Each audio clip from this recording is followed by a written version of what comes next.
Merci de choisir Mondico Télévision pour vous informer. Madame, Monsieur, bienvenue à cette édition de la mi-journée. À la une de l'actualité, clôturant sa mission d'itinérance le mardi 19 novembre dans la province du Haut-Katanga, et précisément dans la ville de Lubumbashi, le chef de l'État a conféré avec plusieurs délégations, dont les députés et sénateurs, les députés provinciaux et les confessions religieuses, tous dans l'espace Grand Katanga. Ces entretiens ont tourné autour de leurs desiderata, mais également sur la révision de la Constitution. Images et commentaires. Félix Tshisekedi s'est entretenu avec une délégation de l'espace Grand Katanga.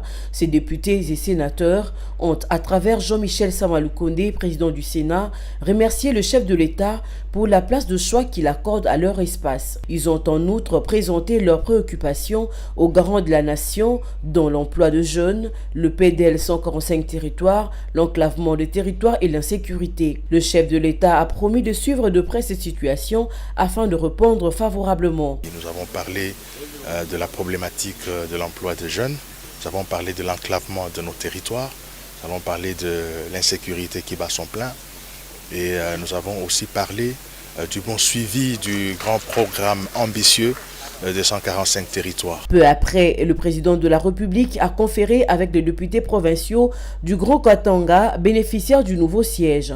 Leur président a présenté leurs différents problèmes auxquels ils sont confrontés. Nous avons parlé premièrement donc des problèmes qui guettent nos compatriotes que nous appelons créseurs, qui n'ont pas donc de la place où exercer leurs activités. Et nous lui avons proposé s'il peut y avoir donc une zone réservé seulement aux exploitants artisanaux.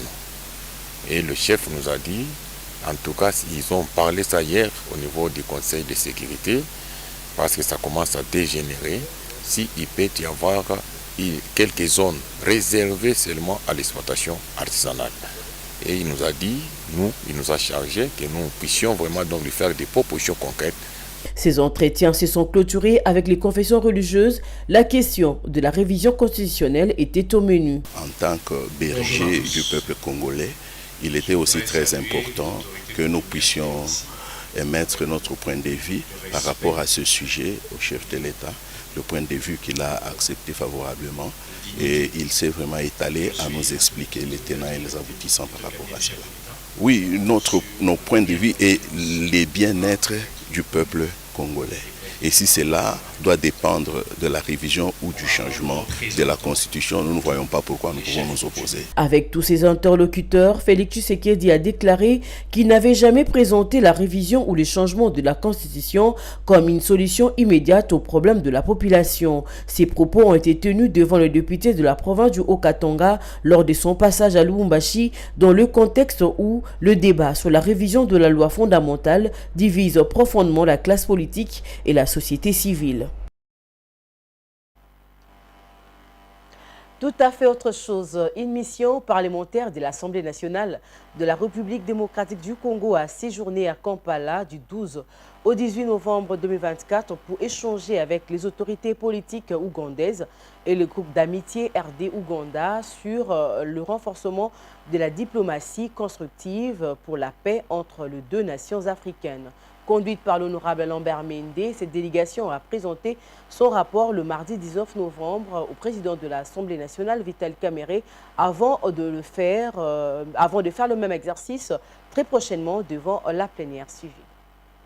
Une mission parlementaire de l'Assemblée nationale de la République démocratique du Congo a séjourné à Kampala pour échanger avec les autorités politiques ougandaises et les groupes d'amitié RDC-Ouganda sur le renforcement de la diplomatie constructive pour la paix entre les deux nations africaines. Conduite par l'honorable Lambert Mende Omalanga, la délégation des députés nationaux congolais qui ont participé à cette mission a présenté son rapport le mercredi 19 novembre 2024 au président de l'Assemblée nationale, le professeur Vital Kamerhe, avant de faire le même exercice très prochainement devant la plénière. Ce qu'on peut retenir, c'est que nous avons de part et d'autre conscience du caractère stratégique des relations qui doivent exister entre les deux parlements, dans la mesure où, en dehors de la Zambie, qui enjambe plus ou moins aussi le sud de notre frontière, l'Ouganda est le pays qui a la plus longue frontière avec la République démocratique du Congo et que cela confère à nos relations avec ce pays un caractère stratégique dans la situation de déstabilisation actuelle que nous connaissons suite à l'agression injustifiée que nous subissons de la part d'un autre pays frontalier, pour faire en sorte que nous puissions ensemble étudier les voies et moyens de ramener la paix et la convivialité dans la région des Grands Lacs. Un MOU sera certainement signé dans les prochains jours entre le président de notre Assemblée nationale et la speaker du Parlement ougandais pour formaliser cette collaboration qui va s'établir dorénavant entre les deux chambres législatives des pays frères que sont la République démocratique du Congo et l'Ouganda. Cette mission, dont l'objet était essentiellement parlementaire, a échangé tour à tour avec la Commission Affaires étrangères et la Commission Défense du Parlement ougandais avant d'être reçue par la présidente du Parlement Anita Annette Among. Cette dernière, à travers la délégation congolaise, a annoncé à son homologue Vital Kamerhe qu'elle va dans les prochains jours conduire personnellement une mission à Kinshasa pour faire suite aux échanges entamés avec la mission parlementaire congolaise qu'elle a reçue à Kampala. Bien avant de quitter la capitale ougandaise, la délégation des élus nationaux conduite par l'honorable Lambert Mende Omalanga a eu l'honneur d'échanger longuement avec le président ougandais Yoweri Kaguta Museveni, qui s'est dit très satisfait de cette passerelle établie entre les parlements des deux pays. Il leur a montré l'intérêt majeur que la RDC et l'Ouganda partagent en ayant une collaboration parlementaire et une coopération bilatérale permanente pour la paix et la sécurité de part et d'autre de leurs frontières. Prenons à présent le vol pour le Canada. Le séjour canadien de la première ministre Judith Suminwa Tuluka n'est pas de tout repos. Après son allocution au Forum Africa Accelerating 2024 et ses échanges avec les hommes d'affaires, la chef du gouvernement a poursuivi sa série de plaidoyers en faveur de la RDC. Cette fois-ci, la première ministre était reçue par le président de la Chambre de communes, Greg Fergus. C'était un échange fructueux doublé de convivialité entre la première ministre la première femme à occuper les fonctions de première ministre en RDC et le premier Canadien noir à accéder au perchoir de la Chambre de communes qui constitue la chambre basse du Parlement canadien. Vilingali Junior.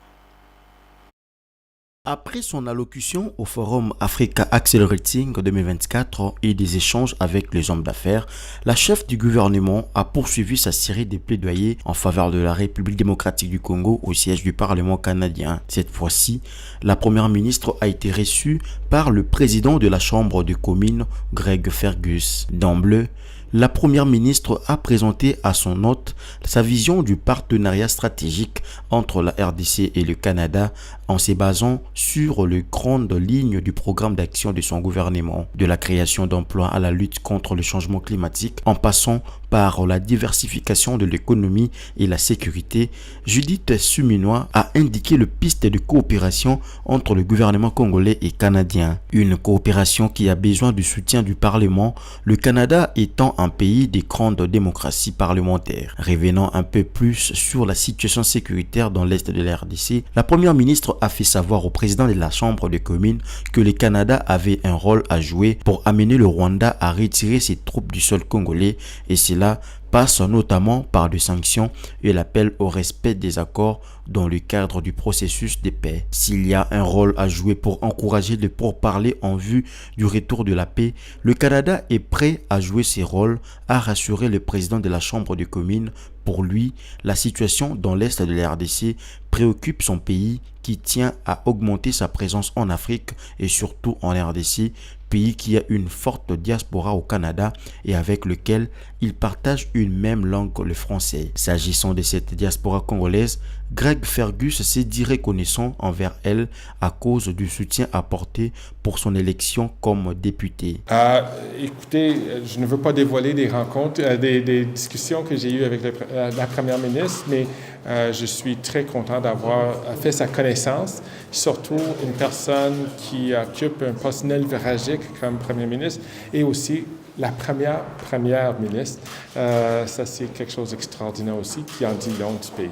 Et certainement, on a dû discuter tous les moyens qu'on peut approfondir, non seulement les relations parlementaires, diplomatiques, mais certainement économiques entre nos deux pays. La première ministre Judith Suminwa n'a pas manqué de remercier le Canada, 6e pays contributeur dans l'aide humanitaire apportée en RDC. Elle a regretté qu'à cause des conflits armés, les ressources soient affectées à l'effort de guerre plutôt qu'au développement. À la fin de la rencontre, le président de la Chambre des communes a invité la première ministre Judith Suminwa à une séance parlementaire le mercredi avant sa rencontre avec le premier ministre canadien Justin Trudeau. À son tour, la chef du gouvernement de la RDC a invité son hôte à visiter la République démocratique du Congo. Au chapitre de la justice, à peine quelques jours après la fin des États généraux de la justice, il s'observe une controverse sur les conclusions de ces travaux. Ces assises ont débouché sur 359 recommandations dans lesquelles certains participants ne se reconnaissent pas. Dans une assemblée générale tenue le mardi 19 novembre 2024, les magistrats ont dénoncé ces recommandations en promettant de poursuivre en justice les rédacteurs du journal.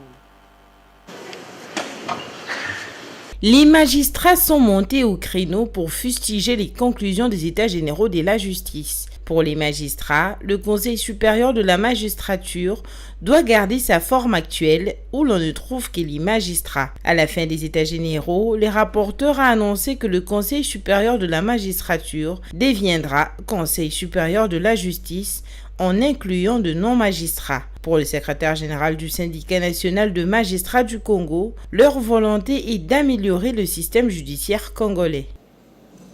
Nous sommes allés là-bas pour discuter en nous regardant dans les yeux et nous dire pourquoi est-ce que les chambres de discipline ne fonctionnent pas? Qu'est-ce qu'il faut faire pour que les chambres de discipline fonctionnent? Nous sommes allés là-bas pour dire et regarder ensemble qu'est-ce qu'il fallait faire pour que les magistrats affectés dans un endroit précis rejoignent son lieu d'affectation puisque l'employeur lui a donné ses moyens.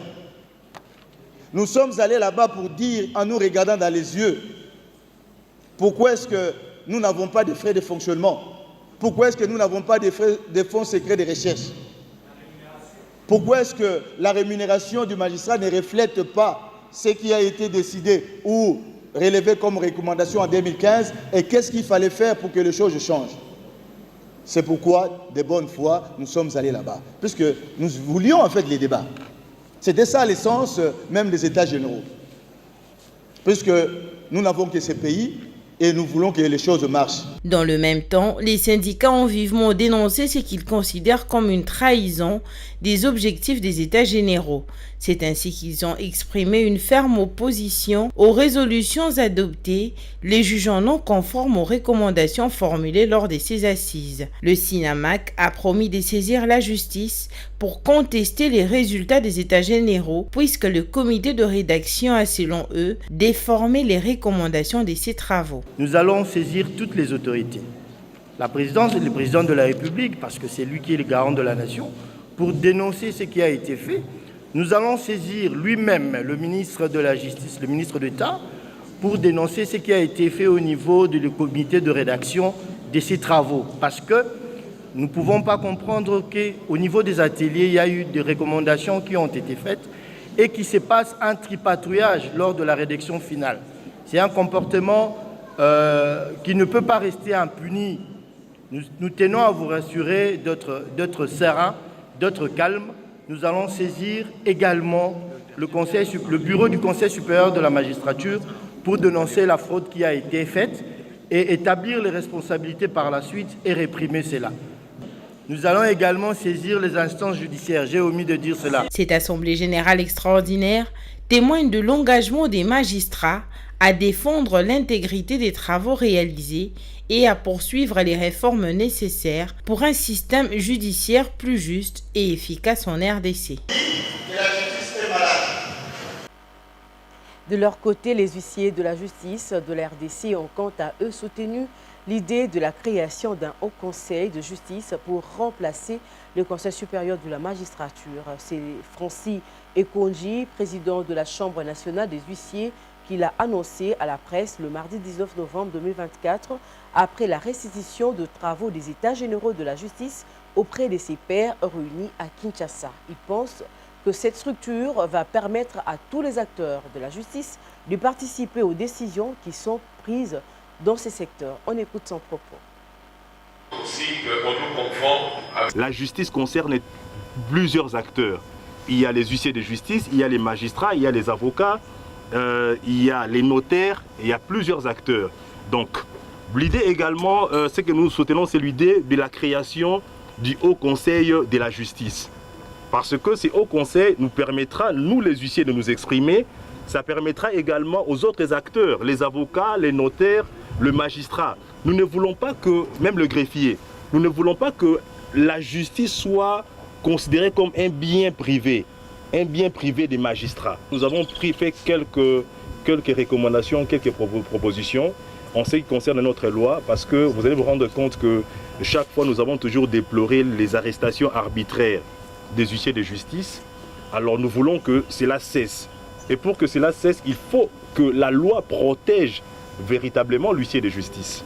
Les raisons pour lesquelles nous avons fait des propositions en ce qui concerne notre loi, par exemple, pour que l'huissier de justice soit arrêté, il faut que le président provincial soit informé, mais également l'huissier ne pourra être arrêté que par ou interpellé par le parquet général, près la cour d'appel. Et cela nous éviterait les arrestations arbitraires.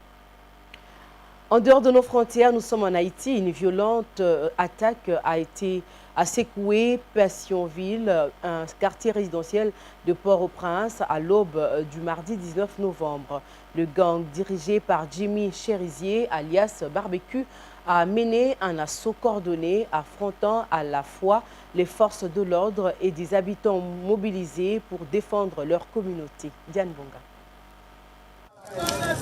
Selon le porte-parole adjoint de la police nationale haïtienne, l'opération a coûté la vie à 28 membres du gang et des centaines de munitions ont été saisies. Un résident local illustrant la détermination des habitants face à cette nouvelle escalade de la violence.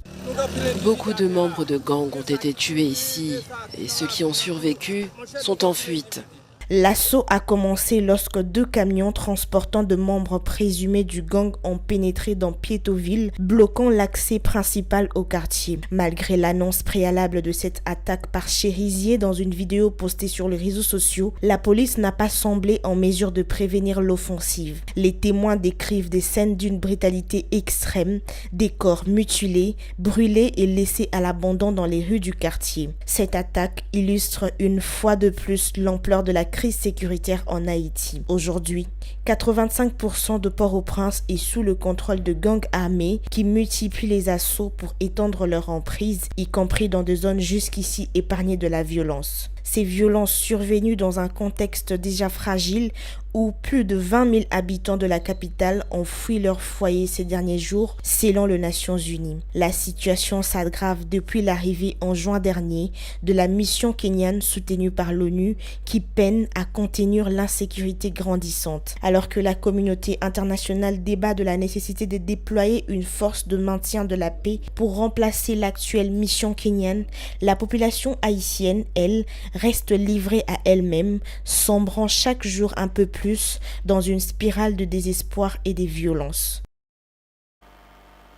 Et au Liban, 4 soldats de l'ONU ont été blessés le mardi 19 novembre par un tir de roquette sur la faction ghanéenne de la Finule à l'est du village de Remia dans le sud du pays. Selon un communiqué, la force de maintien de la paix a indiqué qu'une autre de ses bases a été endommagée par des tirs quand une patrouille était prise pour cible. Suivez.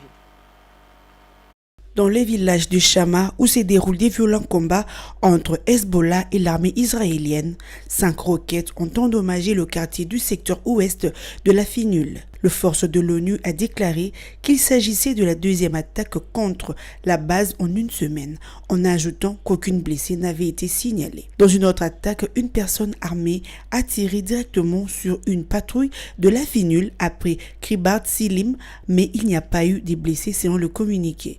If Si des activités militaires sont menées à proximité d'une position de l'ONU, cela met en danger les soldats de la paix. Et c'est ce que nous faisons comprendre à toutes les parties. Elles ont la responsabilité de faire tout ce qu'elles doivent faire pour protéger les soldats de la paix. Cela implique également de ne pas mener d'activités militaires à proximité immédiate de la position des Nations Unies.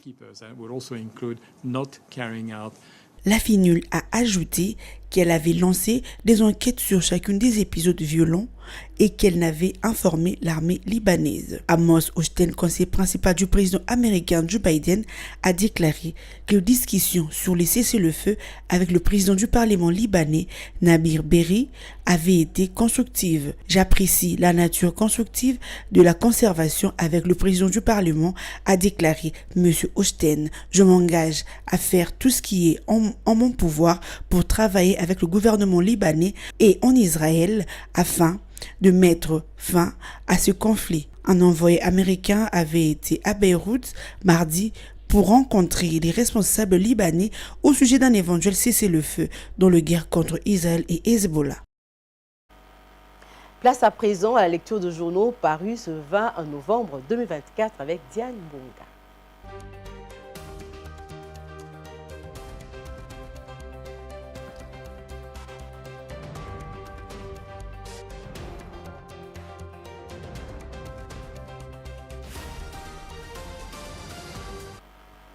Bonjour Diane Bonga et bienvenue.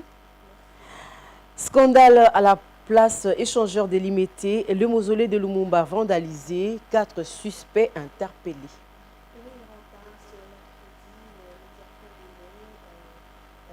Reviennent essentiellement sur deux informations centrales.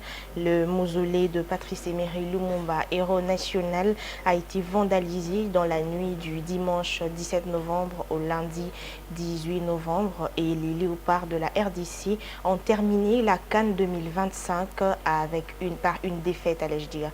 Alors, ouvrons ce kiosque. Dans la soirée du lundi 18 au mardi 19 novembre, rapporte la tempête des tropiques, des inciviques non identifiés ont vandalisé les mausolées du tout premier ministre de la République démocratique du Congo, Patrice Emery Lumumba, situé à la place Échangeur dans la commune de Limete. Selon le journal, les vitres du mausolée ont été cassées et les cercueils qui était placé sur une colonne en béton s'est retrouvé à même le sol à l'intérieur du mausolée. Cet acte de vandalisme du mausolée a choqué plusieurs Congolais qui dénoncent ce comportement indigne de certaines personnes qui ne respectent pas la mémoire du héros national Patrice Emery Lumumba. Toujours dans le même sujet, Kinshasa, le mausolée de Lumumba vandalisé. Oui, Ranta, sur le même volet, la profanation de mémorial de Patrice Emery Lumumba a suscité des inquiétudes sur sa sécurité. Plus d'une personne se pose la question de savoir comment ces malfrats ont opéré cette sale besogne en toute quiétude, sans être inquiétés et appréhendés, s'interroge le quotidien.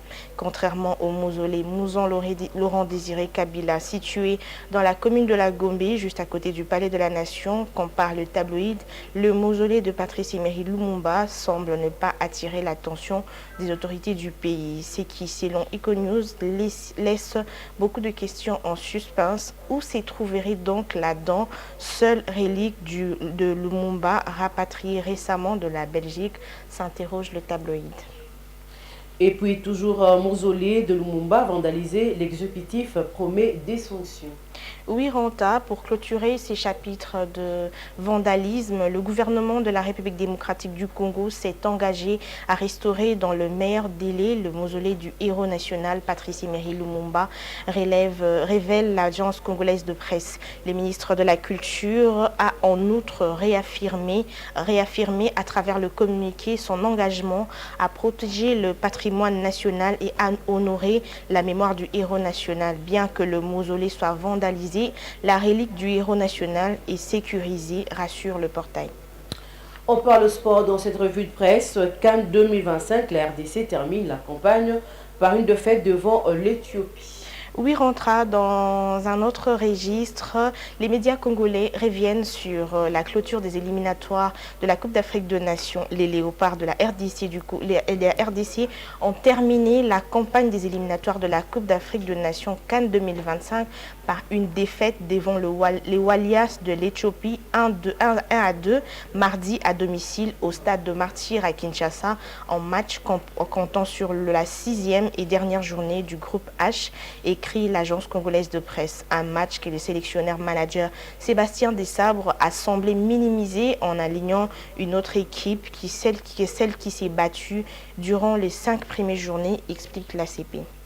Voilà, et pour clôturer Cannes 2025, la RDC termine sur sa campagne sur une défaite face à l'Éthiopie.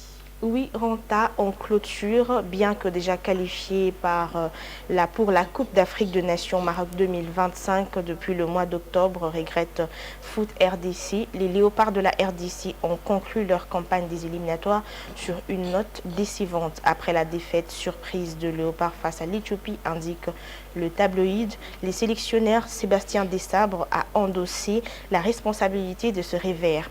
Lors de la conférence de presse d'après-match, le technicien français a expliqué ses choix, notamment l'utilisation d'un effectif largement remanié, tout en soulignant l'importance de ce test en vue de prochains défis, ajoute le quotidien. Voilà, merci Diane Bonga. On se retrouve demain pour le même exercice. Merci Ranta de m'avoir reçu. Et vous étiez nombreux de nous suivre pour cette édition de la mi-journée. Merci et retrouvez à 19h Bijou Le Mouna pour la grande édition. Restez branchés au programme de Mondico Télévision. Au revoir.